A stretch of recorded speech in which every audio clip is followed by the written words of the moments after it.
సర్వశక్తిమంతుని స్వరము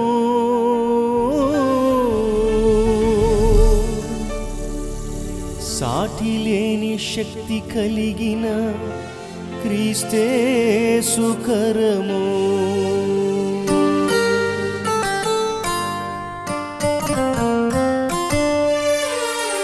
సమాధానమొసగే వరము పూర్ణ శాంతినిచ్చే పదము పాపము తొలగించు రుదిరం పరిశుద్ధుని ప్రేమ మార్గం సర్వశక్తిమంతుని స్వరము గాఢాంధకారములో త్రోవ చూపు కాపరి స్వరము మరణము వెంటాడు వారిని బ్రతికించే జీవజలము ఇది సర్వశక్తిమంతుని స్వరము. ప్రియమైన మోక్ష మార్గం టీవీ ప్రేక్షకులకు అలాగే సర్వశక్తిమంతుని స్వరం the voice of El Shaddai TV ప్రేక్షకులకు నా హృదయపూర్వకమైన వందనాలు తెలియజేస్తున్నామండి. అందరూ బాగున్నారా? మరొక సమయము మరి మీతో కలిసి వాక్యాన్ని పంచుకోవడానికి నాకు ఇచ్చిన అవకాశం ఇచ్చిన దేవాదేవునికి వందనాలు తెలియజేస్తున్నాం. వాక్యాన్ని మనం జ్ఞాపకం చేసుకుందాం. చూడండి కీర్తనలు 15వ అధ్యాయము మొదటి నుంచి కొన్ని వచనాలు మనం చదువుకుందాం. యెహోవా నీ గుడారములో తిదిగా ఉండదగిన వాడెవడు? నీ పరిశుద్ధ పర్వతం మీద నివసింపదగిన వాడెవడు? ప్రార్థన చేసుకుందాం. ప్రియ పరలోకపు తండ్రి, నీ ఘనమైన నామమునకు బంగారమైన పాదపద్మము లెక్కలేని వందనాలు స్తోత్రాలు తెలియజేస్తున్నాం. ప్రభా, గడిచిన దినాలని నీ రెక్కల చాటును కాచి కాపాడి మరొక దినాన్ని మమ్మల్ని జ్ఞాపకం చేసుకున్నారు. అందరి బట్టి నేను స్తుతిస్తున్నాము. అలాగే నా ప్రభా, వింటున్న ప్రతి బిడ్డకి కూడా నా తండ్రి వారి యొక్క మనోనేత్రాలు మీరు తెరవజేయండి. ప్రభా, వారి వాక్యాన్ని విని దాని ప్రకారం జీవించే కృపను వారికి దయచేయండి. ప్రభా, వాళ్ళ హృదయాలు మీరు తెరవజేయమని అడుగుతున్నాం. అలాగే నా ప్రభా, మీరే మాతో ఉండి మీరు మాట్లాడిన పరిశుద్ధాత్మ దేవుడా, మీరే మాకు నా తండ్రి ఈ స్థలమందు మీరు ఆశీనుడై ఉండి మాకు ఏది అవసరమో మీరే మాతో మాట్లాడమని మమ్మల్ని బలపరచమని మీ నామమునకే మహిమ పొందుకోమని నజరేయుడైన యేసుక్రీస్తు నామములో ప్రార్థిస్తున్నాం తండ్రి, ఆమేన్. ఈరోజు మన ప్రసంగమైన అంశం ఆయన గుడారములో అతిథిగా ఉండదగిన వాడెవడు. ఇక్కడ మనం జాగ్రత్తగా చూసుకున్నట్లయితే మన క్రైస్తవులమైన మనందరికీ కూడా ఒక నిరీక్షణ ఉందండి.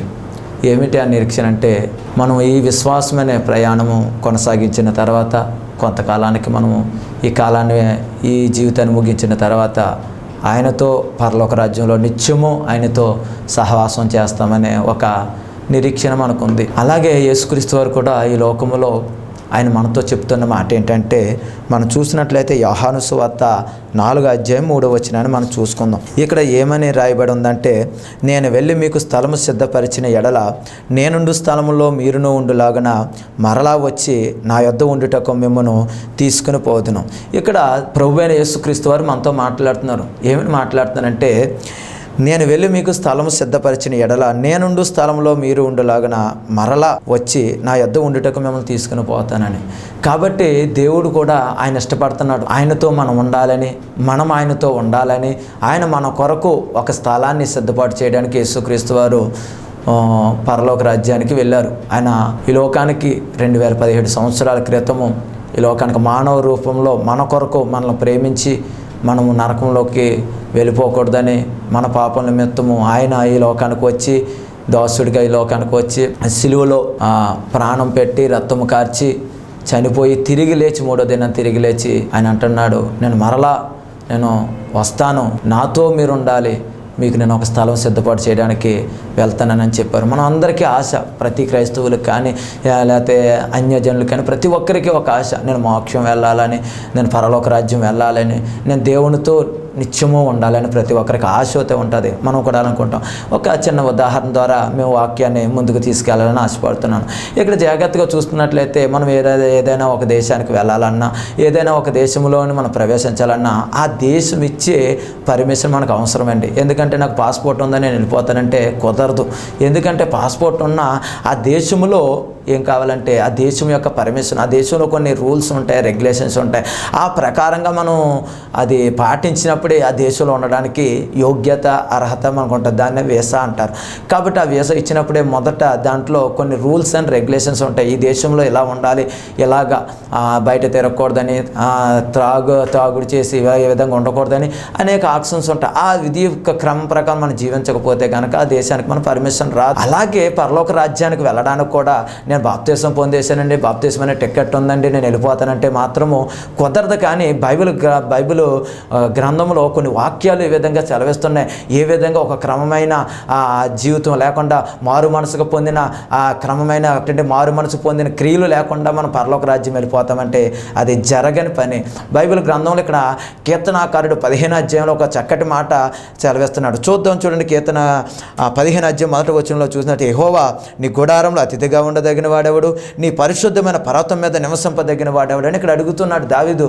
కీర్తనాకారుడు దేవుణ్ణి అడుగుతున్నాడు, తండ్రిని దేవుణ్ణి అడుగుతున్నాడు, నీ గుడారంలో రేపు పొద్దున ఎవరయ్యా అతిథిగా ఉంటారు? అయ్యా నీ గుడారంలో నివసింపదగిన వాడెవరు? ఆ స్తోమత ఎవరికి, ఆ యోగ్యత ఎవరికి వస్తుందని తను అడుగుతున్నప్పుడు కింద ఆన్సర్ ఆయన రాసుకుంటున్నాడు. ఏమని రాస్తున్నాడు ఒకసారి చదువుదాం. చూస్తే, యథార్థమైన ప్రవర్తన కలిగి నీతిని అనుసరించుచు హృదయపూర్వకంగా నిజం పలుకువాడు అంటండి. ఇక్కడ మనం జాగ్రత్తగా చూస్తే యథార్థమైన ప్రవర్తన కలిగి, ఇంకా అక్కడ ఏమని చదువుతుందంటే నీతిని అనుసరించి నడుచుకోవాలంట, హృదయపూర్వకంగా నిజం పలకాలంట. యేసుక్రీస్తు వారు కూడా ఈ లోకానికి వచ్చినప్పుడు ఆయన అదే చూస్తున్నాడు. మీ నోటంటే అవునంటే అవును, కాదంటే కాదు. మన హృదయపూర్వకంగా మన సహోదరుడితో నిజం మాట్లాడుతున్నామా, లేకపోతే మనం వివాహమైన వాళ్ళు భర్త భార్యతో నిజముగా నోటంట వచ్చే ప్రతి మాట ఆమె నమ్మదగినగా ఉంటుందా, లేకపోతే భార్య భర్తతో మాట్లాడే ప్రతి మాట నమ్మదగినగా ఉంటుందా, లేకపోతే ఒక కుమారుడు ఒక తండ్రితో మాట్లాడే మాట నమ్మదగినగా ఉంటుందా? ఒకసారి మనం జ్ఞాపకం చేసుకుందాం. ఒక విశ్వాసగా నువ్వు ఉండొచ్చు, ఒక యవనస్తుడిగా నువ్వు ఉండొచ్చు. నీ సేవకుడితో మాట్లాడే ప్రతి మాట అది నమ్మకంగా హృదయపూర్వకంగా నిజమే పలుకుతున్నావా, లేకపోతే నీ నోటంటే అనేకమైన అబద్ధాలు పెట్టుకొని మోసమైన మాటలు, కుట్ర, అనేకమైన ఆలోచనలు పెట్టుకుని మాట్లాడుతుంటే పొద్దున పరలోక రాజ్యంలో ఏ విధంగా ప్రవేశిస్తావు? ఇక్కడ అంటున్నాడు, ఎవరు ఆ పరలోక రాజ్యంలోకి వెళ్తారు, ఎవరు ఆయన నిత్యమైన స్థానంలో ఉంటారంటే యథార్థమైన ప్రవర్తన ఉండాలంటండి. మనకుందా యథార్థమైన ప్రవర్తన? చాలామంది ఏ విధంగా ఉంటారంటే చర్చిలో ఒకలాగా ఉంటారు, చర్చి బయట ఇంకోలాగా ఉంటారు. చర్చిలో ఆరాధన చేస్తూ ఉంటారు, చర్చిలో ప్రార్థన చేస్తూ ఉంటారు, చర్చిలో ఒక బలమైన ఆరాధికుడిగా ఉంటారు, ఆరాధన చేస్తారు, వాళ్ళ వర్షిప్ నడిపిస్తారు, వాళ్ళు అనేక కార్యక్రమాల్లో పరిచర్య చేసే విధానంలో అంటే అనేక కార్యక్రమాల్లో పాల్పొందుకుంటారు. అలాగే చర్చ అయిపోయిన తర్వాత ఎంత ఫాస్ట్గా చర్చిలో పాల్గొంటారు, అంతే ఫాస్ట్గా పాపంలో కూడా వాళ్ళు జీవిస్తున్నారు. కాబట్టి మన జీవితాల్లో మన ప్రవర్తన చర్చిలో ఏ విధంగా ఉంది, దేవుని ఎదుట ఎంత భయభక్తితో మనం జీవిస్తున్నామో అలాగే బయట కూడా మనం జీవిస్తున్నామా లేదా ఒక్కసారి మన అంతరంగాన్ని మనం పరిశీలన చేసుకుందాం. ఎందుకంటే దేవుడు హృదయాంతరంగాన్ని చూసే దేవుడు అంటండి. ఆయన హృదయంలో ఉన్న ప్రతి అంతరేంద్రియాన్ని, హృదయంలో ఉన్న ప్రతి ఒక్క పాటుని కూడా ఆయన చూస్తున్న దేవుడు. అందుకనే దావీదు భక్తుడు అన్నాడు, నేను ఎక్కడికి వెళ్ళినా ఉన్నావు ప్రభా, నేను ఆకాశానికి వెళ్ళినా నువ్వు అక్కడ ఉన్నావు, నేను సముద్ర దిగాంతాలకు వెళ్ళినా ఎక్కడికి వెళ్ళినా నీ కన్నులను చూస్తున్నా ప్రభా, నీ నుండి నేను తప్పించుకోలేను అంటున్నాడు. కాబట్టి మనం ఒకవేళ తల్లిదండ్రులకు తెలియకుండా పాపం చేస్తూ ఉండొచ్చు, లేకపోతే మన స్నేహితులకు తెలియకుండా, సేవకులకు తెలియకుండా రహస్యమైన పాపాలు మనం చేస్తూ ఉంటాం. అనేక మంది యవనస్తులు ఏం చేస్తారంటే టీవీల్లోకి వెళ్తూ ఉంటారు, నెట్లోకి వెళ్తూ ఉంటారు, లేకపోతే వారి సెల్ ఫోన్లో ఎవరో చూడని ప్రాంతాలకు వెళ్ళి వారు సెల్ ఫోన్ ఆపరేట్ చేస్తూ వారు జీవిస్తూ ఉంటారు. ఏదేమైనప్పటికీ కూడా వాళ్ళు మెసేజ్లు చేస్తూ ఉంటారు, చాటింగ్ చేస్తూ ఉంటారు, ఒక మిస్డ్ కాల్ వస్తే ఫోన్లు చేస్తూ ఉంటారు. ఒక్కసారి జ్ఞాపకం చేసుకుందాం, అక్కడ దేవుడు నిన్ను పరిశీలిస్తున్నాడు. నేను జ్ఞాపకం చేసుకో ప్రియతముడా. ఎందుకంటే నువ్వు చేస్తున్న ప్రతిదీ, నువ్వు టైప్ చేస్తున్న ప్రతి మెసేజ్ కూడా దేవుడు చూస్తున్నాడు. ఒకానొక దినాన అది లెక్కలోనికి వస్తుంది. నువ్వు మాత్రం అది గమనించుకోకుండా, నువ్వు ఆ విధంగా నువ్వు నీ ప్రవర్తన మార్చుకోకుండా ఉన్నట్లయితే ఒకానొక దినాన భయంకరమైన పరిస్థితి నీకు వస్తుంది. అదేంటంటే నిత్య నరకం. అక్కడ అగ్ని ఆరదు, పురుగు చావదు, భయంకరమైన నరకానికి నువ్వు వెళ్ళిపోతావు. అక్కడ నీ జీవితంలో నువ్వు ఎంత ప్రయాసపడినా, నువ్వు ఎంత బతిమాలినా కానీ దేవుడు అక్కడ నీకు అవకాశం అనేది ఉండదు. మనము ఈ లోకంలో ప్రాణం ఉండగానే, ఈ లోకంలో మనము మన జీవము, మన ప్రాణం మనలో ఉండగానే మన జీవితాన్ని దేవునికి సమర్పించి పవిత్రమైన భక్తి కలిగి, యథార్థమైన ప్రవర్తన కలిగి, మనము నీతిని అనుసరించి మనము నీతిగా బ్రతకగలిగినట్లయితే దేవుడు అంటున్నాడు, నువ్వేనయ్యా నా జీవితం ఎక్కడంటే పరలోక రాజ్యంలో నువ్వు అతిథిగా ఉండదగిన వాడు. సామెతల గ్రంథంలో ఒక మాట ఏ విధంగా సెలవిస్తుందో చూసినట్లయితే చూసినట్లయితే ఆ సామెతల గ్రంథము 13:3 ఈ విధంగా సెలవిస్తుంది, తన నోరు కాచుకొనివాడు తన్ను కాపాడుకొనును, ఊర కొనక మాట్లాడేవాడు తనకు నాశనము తెచ్చుకొని అన్న. ఇక్కడ జాగ్రత్తగా చూస్తే తన నోరును కాచుకునేవాడు అంటే తను కాపాడుకుంటాడంట. ఏ విధంగా కాపాడుకుంటాడంటే రేపు పొద్దున్న నరకానికి వెళ్లకుండా, నీ నోటి వల్ల, నీ నోటి మాటల వల్ల నువ్వు నరకానికి వెళ్లకుండా తప్పించబడతావు. నీ ప్రాణాన్ని నిత్యము మండే అగ్ని జ్వాల నుంచి నువ్వు కాపాడుకుంటావు. నీ ప్రాణాన్ని నువ్వు కాపాడుకుంటావు, నీ నోటిని కాచుకోవాలి. దేవుడు అన్నాడు నీ నోటినందే ఏమించాడంటే జీవవృక్ష ఫలాలను ఉంచాడంట. నీ నోటిలో పలికే ప్రతి మాటను బట్టి దేవుడు తీర్పు తీరుస్తాడంట.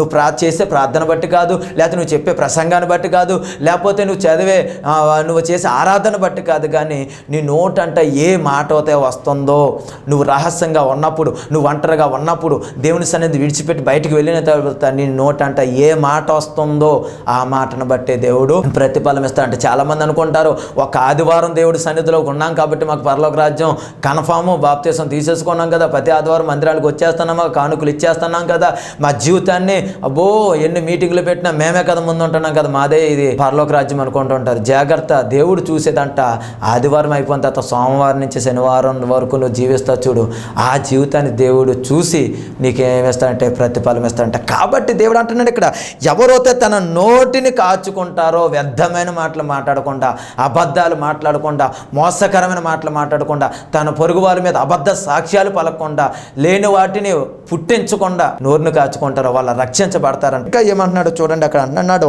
ఆ 15:3 4 చూస్తే, అతడు ప్రమాణము చేయగా నష్టము కలిగినను మాట తప్పడంటండి. మరి ఎంతమంది మనం మాటలు ఇచ్చేస్తూ ఉంటాం, సేవకులకు మాటలు ఇచ్చేస్తూ ఉంటాం, మన బంధువులకు మాటలు ఇచ్చేస్తూ ఉంటాం. చాలామంది ఇక్కడ మనం ఒక మాట మనం జ్ఞాపకం చేసుకోవాలండి. ఊరుకునే కొంతమంది మాటలు ఇస్తూ ఉంటారు, అది చాలా ప్రమాదకరమైన విషయం. మన నోటంట మాట వస్తే దాన్ని పోషించుకొని ఉంటేనే మన మాట ఇవ్వాలి, లేకపోతే మన మాట ఇవ్వకూడదు. కొంతమంది గొప్ప కొరకు మాటలు ఇస్తూ ఉంటారు. అలాగే అననీయ సత్పరాలు అలాగే అయ్యారంటండి.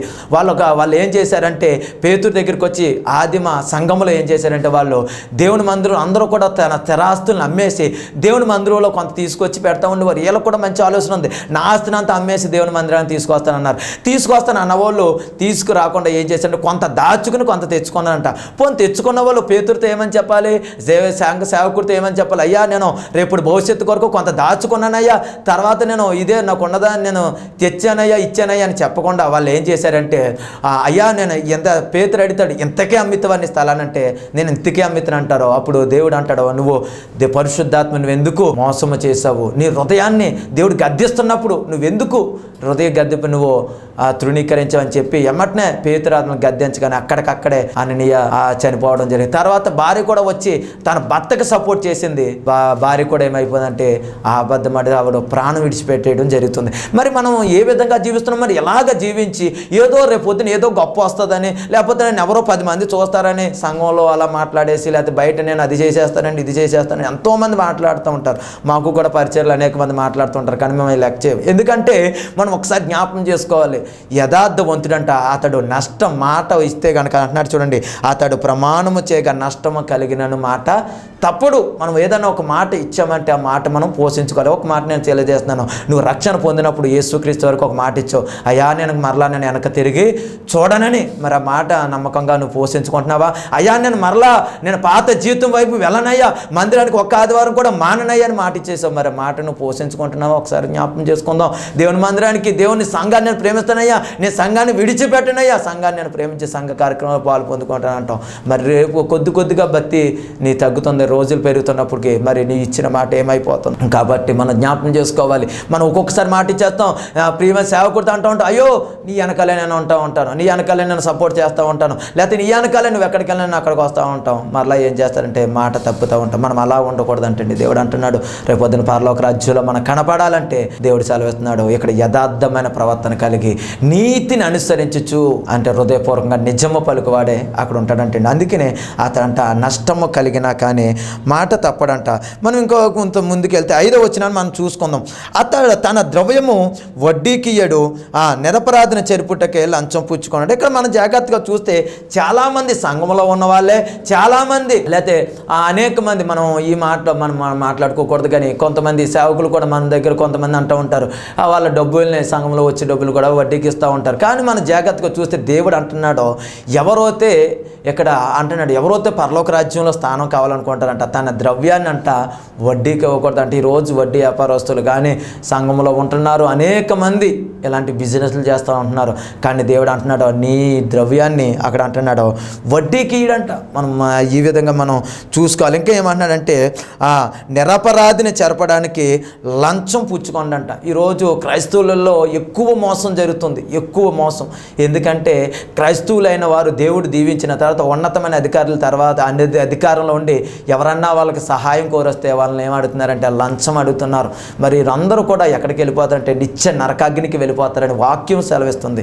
మరి బైబిల్ గ్రంథం స్పష్టంగా మనకు తెలియజేస్తుంది. మనం దేవుని సన్నిధిలో మనం నిలబడాలన్నా, దేవుని రాజ్యంలో మనం ప్రవేశించాలన్నా, దేవుని యొక్క ఆ ఉన్నతమైన పర్వతం మీద, ఆ పరిశుద్ధమైన పర్వతం మీద మనం ఉండాలంటే గనక దేవుడు అంటున్నాడు ఆయన గుడారంలో అతిథిగా మనం ఉండాలంటే గనక మనం లంచం పూచుకునేవాడిగా మనము ఉండకూడదండి. మన యథార్థమైన ప్రవర్తన మనం కలిగి ఉండాలి. అయ్యో దేవుడు నన్ను చూస్తున్నాడు, దేవుని వాక్యము సెలవిస్తుంది, ఈ విధంగా జీవిస్తే ఎలాంటి శిక్షలు ఉన్నాయి, ఇలా విధంగా జీవిస్తే ఎలాంటి ప్రవర్తన లేకపోతే నిత్య నరకాగ్నికి మనం వెళ్ళిపోతాం. కాబట్టి మనం అలాంటి ప్రవర్తన మానివేసుకుని మనం వాక్యానుసారంగా, అయ్యో నేను ఈ లోకంలో ఏమున్నా లేకపోయినా పర్వాలేదు, వాక్యానుసారంగా నా బ్రతుకుంటే చాలు, వాక్యానుసారంగా నా జీవితాన్ని కట్టుకుంటే చాలు ఈ లోకంలో, అది తప్పించి నాకు ఇంకేమి వద్దనుకుంటే కనుక మన జీవితాలు ధన్యమవుతాయండి. ఇక్కడ అంటున్నాడు తన ద్రవ్యమును వడ్డీకి ఇయ్యడు, నిరపరాధిని చెరుపుటకు లంచము పుచ్చుకొనడు. ఇలాగ ఎవరైతే జీవిస్తారో, ఇలాగ ఎవరైతే తన ఆత్మీయ జీవితాన్ని కాపాడుకుంటూ తన యవ్వనకాల జీవితాన్ని కాపాడుకుంటూ ఎవరైతే ఉంటారో వాళ్ళంటండి ఈ విధంగా ఉంటారంటే దేవుడు సెలవిస్తున్నాడు ఇక్కడ. వాళ్ళేనంటండి పరలోక రాజ్యములో నివసిస్తారంట. వాళ్ళు ఇంకా చూడండి దాని గురించి ఏమంటే కీర్తనలు 101 అధ్యాయము 7వ వచనంలో కూడా మనం చూసినట్లయితే అక్కడ మనం చూద్దాం. కీర్తనలు 101 అధ్యాయం 7వ వచనం అక్కడ ఏ విధంగా మనం చూసినట్లయితే ఒక మాట మనం చూసినట్లయితే నా యొద్ద నివసించినట్లు 6వ వచనం, నా యొద్ద నివసించినట్లు దేశములో నమ్మకస్తులైన వారిని నేను కనిపెట్టుచున్నాను, నిర్దోష మార్గమందు నడుచువారు నాకు పరిచారకులగుదురు. ఆయన యొద్ద నివసించాలంటే ఇంకో విషయం ఏం కావాలంటే దేశంలో నమ్మకస్తులైన వారిని దేవుడు ఏం చేస్తాడంటే కనిపెడుతున్నాడు, చూస్తున్నాడు. నా ప్రియమైన బిడ్డ నమ్మకంగా ఉంటున్నాడా, ఉండలేదా? లేకపోతే నా పేరు పెట్టబడ్డారు, పేరు మాత్రం ఉంది, వారికి పేరుకు తగ్గ జీవితము ఉందా లేదని దేవుడికి చూస్తున్నాడంట. ఆయన వాక్యం చదివిస్తుంది, నా యొద్ద నివసించినట్లు దేశంలో నమ్మకస్తులైన వారిని నేను కనిపెడుతున్నాను. దేవుడు కనుదృష్టి అంట లోకమంతటా సంచారం చేస్తుంది. అది ఎవరిని చూస్తుందంటే నమ్మకస్తులంట. మరి నీ విశ్వాసము నమ్మకంగా ఉందా, నీ ప్రార్థన నమ్మకంగా ఉందా, నువ్వు సెలవిచ్చావో, ఏదైతే దేవుని సన్నిధిలో నువ్వు తీర్మానం చేసుకున్నావు ఆ విధంగా మన జీవితము, మన ఆత్మీయ జీవితము మన నమ్మకత్వంగా మనం కాపాడుకుంటున్నామా, మన భక్తి జీవితాన్ని కాపాడుకుంటున్నామా లేదనేది మనము చాలా జాగ్రత్తగా చూసుకోవాలండి. ఎందుకంటే మన ఆత్మీయ జీవితాన్ని అలా కాపాడుకోలేకపోతే కనుక, నమ్మకంగా మన జీవితాన్ని కాపాడుకోలేకపోతే కనుక మనము దేవుని సన్నిధిలో ఆ పరలోక రాజ్యంలో మనము నివసించలేమంటండి. కాబట్టి మనం జ్ఞాపకం చేసుకుందాం. ఇక్కడ ఎవరు ఆయన యొద్ద నివసిస్తారంటే దేవుడు కనిపెడతానంట దేశంలో నమ్మకస్తులైన వారిని. నీ నమ్మకాన్ని మనం నమ్మకమైన సాక్ష్యాన్ని మనము దేవుని చేత సాక్ష్యం పొందుకోవాలంటండి. ఆది కాలంలోనే ఆయన తండ్రి అయిన దేవుడు ఈ సృష్టిని అంతటిని సృష్టించిన తర్వాత నాహు దినాల్లో మనం చూసినట్లయితే నరుల చెడుతనము ఆ భూమి మీద గొప్పదనియు, వాళ్ళు చేసిన కార్యాలని భూమి మీద ఘోరమైన పాపాలు చేశారంటండి. ఘోరమైన పాపాలు చేస్తే తండ్రి అయిన దేవుడు చాలా బాధపడ్డాడు. అయ్యో నేను భూమి మీద నరులను ఎందుకు చేశానా, నా పోలుకులో చేసుకున్నాను, వీరు నాకు అసహ్యమైన కార్యాలు, నాకు విరుద్ధమైన కార్యాలు వారు చేశారు, కాబట్టి వీరిని భూమితో కూడా సమస్తాన్ని నేను నాశనం చేయాలని తన మనసులో అనుకున్నాను అంటండి. అనుకుని తర్వాత తను కనిపెడుతున్నప్పుడు ఆ టైంలోనే తన దృష్టికి అంటండి తన కనిపెడుతున్న తన దృష్టికి ఎవరు తనకి కనపడ్డంటే నోవాహు అని ఒక భక్తిపరుడు కనపడ్డంటండి. అక్కడ మనం చూసినట్లయితే నోవాహు యొక్క జీవితాన్ని మనం పరిశీలించినట్లయితే నోవాహు అంటండి తన తరములలో నిందారహితుడిగా దేవుని దృష్టికి కృప పొందిన వాడయ్యాడంటండి. కాబట్టి మన జీవితాల్లో కూడా జ్ఞాపకం చేసుకోండి. అక్కడ ఒక పరిస్థితిని మనం చూసినట్లయితే నోవాహు అంటున్న లోకము లేకపోతే అక్కడున్న ప్రజలు భయంకరమైన పాపంలో ఉన్నారంటండి. అక్కడ ఉన్న పాపము దేవుడు చూసినాడు, చాలా భయంకరమైన పాపం. ఎంత భయంకర పాపం అంటే భయంకరమైన మోసము అక్కడ జరుగుతుంటే నోవహు ఒక్కడైనప్పటికీ కూడా తన జీవితాన్ని, తన యథార్థతని, తన నీతిత్వాన్ని నమ్మకంగా కాపాడుకున్నాడంటే దేవునికి స్తోత్రం, హల్లెలూయా. మన జీవితాన్ని కూడా అలా కాపాడుకోవాలి. మన ఆత్మీయ జీవితాన్ని కూడా అలా నమ్మకంగా మనం కాపాడుకోగలిగితే దేవుడు అంటే మనం చూసి ఆ దేవుని కృపను పొందుకోగలుగుతాం. దేవుడు ఒక బాధ్యతను కూడా అప్పచెప్పాడంటండి. అక్కడ నోవహుకు తన చుట్టూ ఉన్న ప్రజలు ఏమైపోయారంటే భయంకరమైన పాపంలో ఉన్నప్పటికీ కూడా దేవుడిస్తున్న సాక్ష్యం ఏంటో తెలుసా? నోవహును బట్టి తన తరములలో నిందారహితుడిగా ఉన్నాడంట. మరి అక్కడ ఉన్న చుట్టూ అనేక మంది పాపాలు చేస్తున్నప్పటికీ కూడా తన యథార్థతను కాపాడుకున్నాడు, తన నీతిత్వాన్ని కాపాడుకున్నాడు, తన భక్తి జీవితాన్ని కాపాడుకున్నాడు. ఎవరితోనూ పాలు పంచలేదు. ఈ లోకంలో నువ్వు నేను ఉన్నాం సహోదరుడా. ఈరోజు మనం జ్ఞాపకం చేసుకుందాం మన ఆత్మీయ జీవితం ఎలాగుంది. ఒక నోవహు వలె మన తరములో మనం నిందారహితులుగా ఉండగలుగుతున్నాము. ఒకసారి జ్ఞాపకం చేసుకుందాం. మన తరముల్లో, మన యవ్వన కాల తరముల్లో ఎవరి చేత మనము ఏలెత్తి చూపించుకునే ఆ భక్తిహీనతమైన పని మనం చేయకూడదు. మన తరముల్లో నమ్మకమైన దాసుడా ఆ నోవహు వలె ఇతడు కూడా ఒక మంచి యథార్థవంతుడు. యోబుని చూసి దేవుడు సాక్ష్యం ఇస్తున్నాడు. ఇతడు యథార్థవంతుడును చెడుతను అసహించుకున్నాడు, మంచి సాక్ష్యం కలిగిన వాడు. దావీదుని చూసి దేవుడు సాక్ష్యం ఇస్తున్నాడు, నా హృదయంతట్లో నా హృదయానుసారుడు అన్నాడు. కాబట్టి మనము కూడా ఆ ఎమోషన్ గురించి దేవుడు సాక్ష్యం ఇస్తున్నాడు, నా ఇల్లంతటిలో నమ్మకమైన వాడు. మనము కూడా అలాంటి ఒక మంచి సాక్ష్యాన్ని కలిగి మనం జీవించినట్లయితే, యథార్థమైన ప్రవర్తన కలిగి మనం చూసుకున్న అంశం ఈరోజు మనం ఎంచుకున్న అంశం అంటే ఆయన గుడారములో అతిథిగా ఉండదగిన వాడు. ఎవరు అంటే ఆయన గుడారంలో అతిథిగా ఉండదగిన వాడు యథార్థమైన ప్రవర్తన కలిగి ఏంటండి హృదయపూర్వకముగా ఆ నీతిని అనుసరించి హృదయపూర్వకంగా నిజము పలుకువాడే ఆయన సన్నిధిలో, ఆయన పరలోక రాజ్యంలో ఉంటారంట. మరి వాక్యం అంటున్న ప్రియ సహోదరుడా, ప్రియ తల్లి, ప్రియ చెల్లి, ప్రియ తండ్రి, మరి మనమందరము మరి అలాగ మనం జీవిస్తున్నామా? అలాగే యథార్థమైన లక్షణాలు కలిగి మనం జీవిస్తే కనుక నిజంగా దేవుడు మనతో ఉంటాడు. మనతోటే ఉండి మనల్ని పరలోక రాజ్యానికి తీసుకెళ్ళడానికి ఆయన మనల్ని సిద్ధపరుస్తాడు. మనం ఏదో బాప్తీసం పొందేసాం కదా, మనం కానుకలు ఇస్తున్నాం కదా, లేకపోతే నేను చర్చిలు పెద్ద పెద్ద మందిరాలు కట్టేస్తున్నాను కదా పరలోక రాజ్యం వెళ్తామంటే లేదు, మోసపోతున్నాం.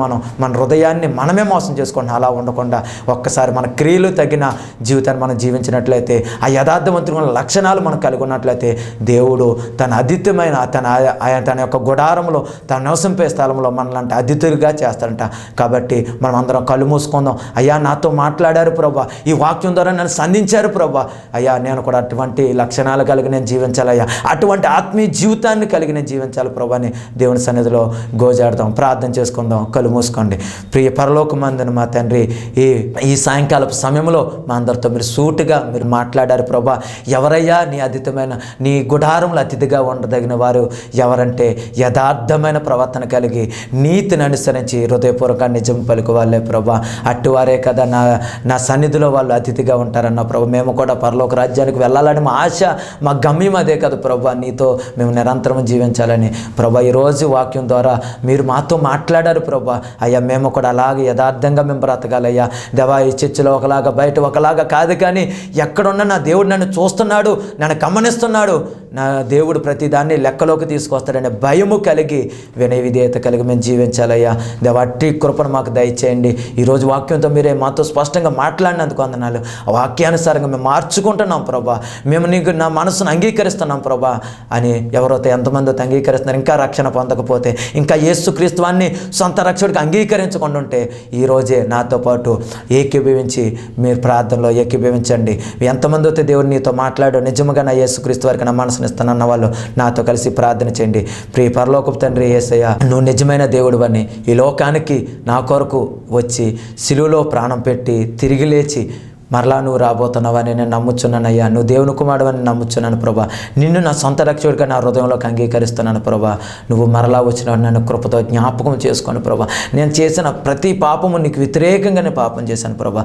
దయతో నన్ను క్షమించి నీ సన్నిధిలో నుంచి నన్ను త్రోసివేయద్దు ప్రభా. నీ పరిశుద్ధాత్మని నుండి తీసివేయద్దు ప్రభా. నీ కుమారునిగా నన్ను అంగీకరించమని అయ్యా, నీ కృపలో నన్ను జ్ఞాపకము చేసుకోమని, నీ సన్నిధిలో జ్ఞాపకం చేసుకొని మమ్మల్ని నడిపించమని అయ్యా. మీరే దేవా నా తండ్రి, దేవాన్ని కుమారునిగా చేసుకోమని మేము నా తండ్రి పరలోకమందున మా తండ్రి దేవా మీ కుమారునిగా మమ్మల్ని చేసుకుని దేవాన్ని సొత్తైన ప్రజలుగా మమ్మల్ని చేసుకోమని నజరేయుడైన యేసు క్రీస్తు నామములో ప్రార్థిస్తున్నాము పరమ తండ్రి. ఆమేన్. ప్రియమైన ప్రేక్షకులకు సర్వశక్తిమంతుని స్వరం the voice of L షదాయ్ TV ప్రేక్షకులకు మా హృదయపూర్వక వందనాలు. ఇంతవరకు మీరు వాక్యాన్ని విన్న విధానాన్ని బట్టి మేము ఎంతగానో స్తుతిస్తున్నాం, దేవుని స్తుతిస్తున్నాం. మరి ఈ ఆధ్యాత్మిక కార్యక్రమం మీకు ఆశీర్వాదకరంగా ఉంటే మరి అనేక మందికి ఇది తెలియచేయండి. అది ఇంకా అనేక మంది, ఎందుకంటే సువార్త ప్రకటించవలసిన భారం మన మీద మోపబడి ఉంది. అది ఇష్టపడి చేస్తే మనకి జీతం ఇస్తానంటున్నాడు దేవుడు. ఇది భారం అనుకోవద్దు. మీ తోటి సహోదరునే మీ బిడ్డను అనుకోండి. మనందరము కలిసి దేవుని సువార్తను ప్రకటిద్దాం. ఒక్క మాట, మన ఎదుటి వాళ్ళు ఎంతోమంది వాక్యం అందని వాళ్ళు, నశించిపోతున్న వారు, వాక్యంలో లేని వాళ్ళు ఎంతోమంది ఉన్నారు. వాళ్ళందరినీ ఈ సమయంలో ఇదే సమయానికి 6 గంటలకు ప్రసారం అయ్యే, ప్రతి మంగళవారం 6 గంటల ప్రసారమయ్యే ఈ వాక్య పరిచర్యకి అందరినీ తీసుకొచ్చి టీవీ దగ్గర కూర్చోబెట్టండి. మీ వంతు మీరు ప్రయాసపడగలిగితే కనుక దేవుని వాక్యం చెప్తుంది, ప్రభునందు ప్రయాస వ్యర్థము కాదంట. మనందరము కలిసి దేవుని రాజ్యానికి ఆడదాం. అట్టి దీవెన మనందరికీ దేవుడు దయచేయునుగాక. ఆమేన్. మీరు ఎవరైనా సరే ఎటువంటి మందిరాలకు వెళ్లకుండా పరిసర ప్రాంతాల్లో మీరు ఉన్నట్లయితే, నేను వాక్యంలో బలపడాలి, నా వాక్యానుసారంగా నా జీవితాన్ని కట్టుకోవాలని తృష్ణ కలిగిన వాళ్ళందరికీ మా హృదయపూర్వక ఆహ్వానం. పెనుగొండ ప్రాంతంలో 2 చోట్ల ఆరాధనలు జరుగుతున్నాయి. మొదటి ఆరాధన పెనుగొండ ఇందిరానగర్ బీడు ప్రాంతంలో ఉదయం 11 గంటలకు ఆరాధన జరుగుతుంది. అలాగే పెనుగొండ ప్రాంతంలో ఇందిరా శాంతి నగర్ రాజుగారి హాస్పిటల్ దగ్గర సాయంకాలం 7 గంటలకి ఆరాధన జరుగుతుంది. మీరు ఆయా ప్రాంతాలకు దగ్గర ఉన్నట్లయితే ఎవరైనా నేను వాక్యంలో బలపడినాను వాళ్ళందరికీ కూడా ఆశ కలిగిన వాళ్ళకి ప్రేమపూర్వకంగా ఆహ్వానిస్తున్నాం. మీరందరూ కూడా మాతో కలిసి దేవుణ్ణి ఆరాధించాలని తెలియజేస్తున్నాం. దేవుడు మిమ్మల్ని దీవించును గాక. ఆమేన్.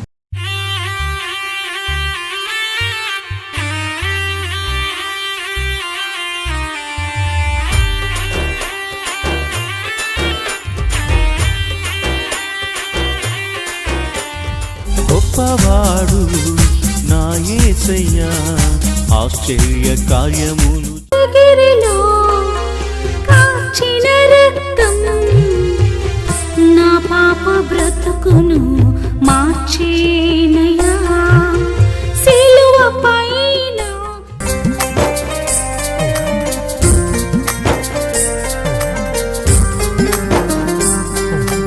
పరిశుద్ధుడా నిన్నే ఆరాధింతున్నా, నీ రక్తముతో నన్ను కడుగుమయ్యా, నీ సాక్షిగా నన్ను మార్చుమయ్యా, మార్చుమయ్యా. కృప చాలయ్యా, నీ ప్రేమ చాలయ్యా, నీ కరుణ చాలయ్యా, నీ తోడు చాలయ్యా. నీ కృప చాలయ్యా, నీ ప్రేమ చాలయ్యా, నీ కరుణ చాలయ్యా, నీ తోడు చాలయ్యా.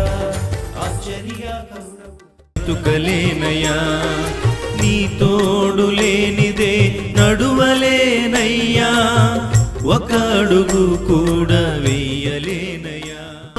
ఒక్క వరము అడిగి తిని యేసయ్యా, నిత్యము నిన్నే వెదకుచున్నాను.